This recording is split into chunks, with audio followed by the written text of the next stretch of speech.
largest scorpion to walk the earth was the size of a baseball bat.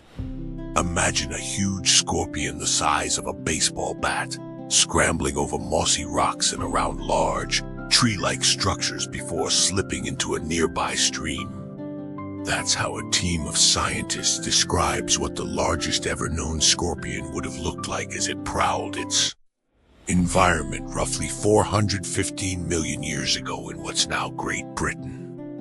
To arrive at this fascinating new understanding, experts revisited fossils that had been in London's Natural History Museum for more than 100 years. Piecing together those specimens along with more newly discovered fossils allowed the group to form a more complete picture of an organism that Praearcturus gigas was roughly 1 meter, a little more than 3 feet in length. The scientists estimated in a study published June 2nd in the journal Paleontology. "That is a chunky-looking organism," said Russell Bicknell, a paleobiologist and research fellow at Flinders University in Adelaide, Australia, who wasn't involved with the new report. "You would not want to run into this thing in a dark alley. It would be an absolute beast." Previous work on the scorpion, first identified in the 1870s, had suggested that it might have been part of a group of crustaceans known as isopods. It wasn't until the 1980s, as scientists learned more about P. gigas and related animals, however, that the field also began considering it may have been another type of arthropod, or an invertebrate with an exoskeleton and jointed appendages, specifically a scorpion. The study underscores the importance of revisionary science, said Elizabeth Dowding, chair of Paleoenvironmental Analysis at Friedrich Alexander University Erlangen-Nuremberg in Germany. She was not involved in the new research.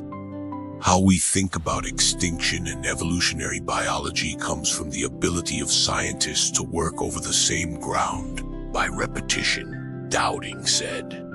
"It's just amazing that this story itself is one of revision and consistent curiosity over the same set of rocks.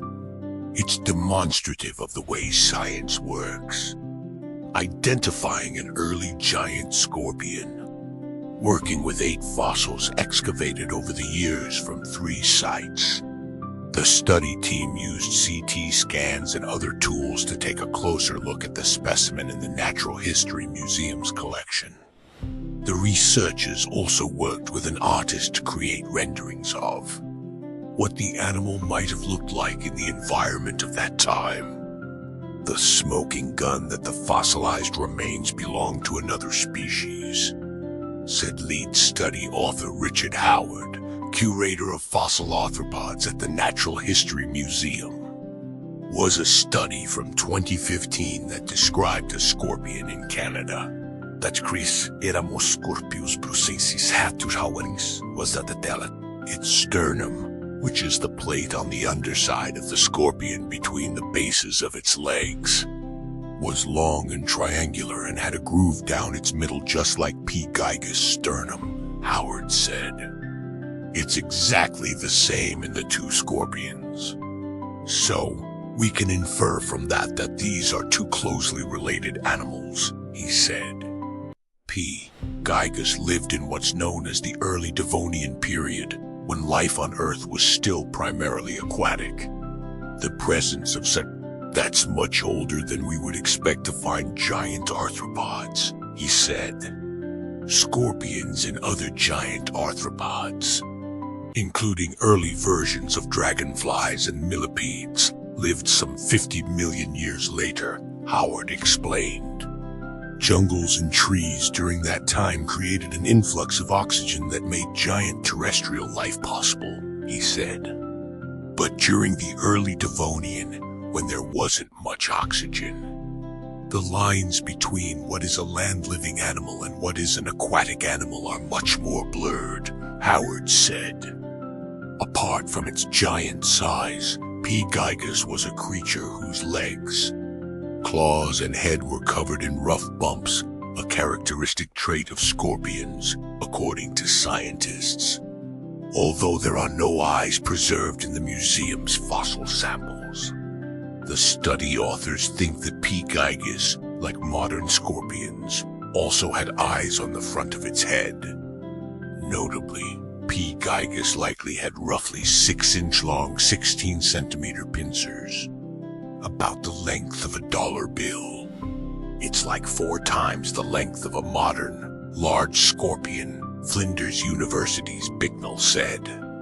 In comparison, the giant forest scorpion, considered the largest modern-day species of scorpion, is usually between 4 and 5 inches 10 and 13 centimeters in length.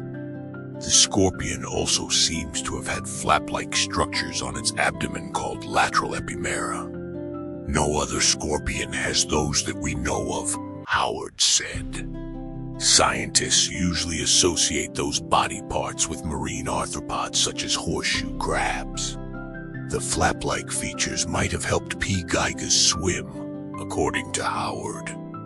The new work also allowed the team to classify 2 other arthropods from the same time period. Those organisms, one of which was also likely a giant scorpion, were not previously thought to be related to P. gigas.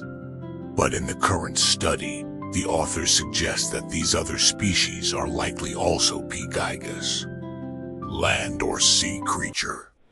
The authors also considered some of the animal's behaviors. One theory for why the scorpion gotta be so big is to avoid being eaten. As one of the earliest terrestrial beings of its kind, according to the study, that great size would have also posed a problem, as its food sources on land were all tiny creatures such as mites and other much smaller arachnids. Surely something that's the size of a dog can't go around eating all these tiny things, Howard said. I don't know how it would even catch them. The team instead hypothesized that P. gigas lived an amphibious lifestyle, feeding on primitive jolus and armored fish that inhabited the waters at that time. Not everyone is convinced that P. gigas is a scorpion, however. The problem I have, and to be fair to the authors, they acknowledge this. We only have bits and pieces of the original animal, Jason Dunlop, scientific director of the Arachnid, Myriapod and STEM Group Arthropod Lichtstream-Museum für Naturkunde in Berlin, said in an email to CNN.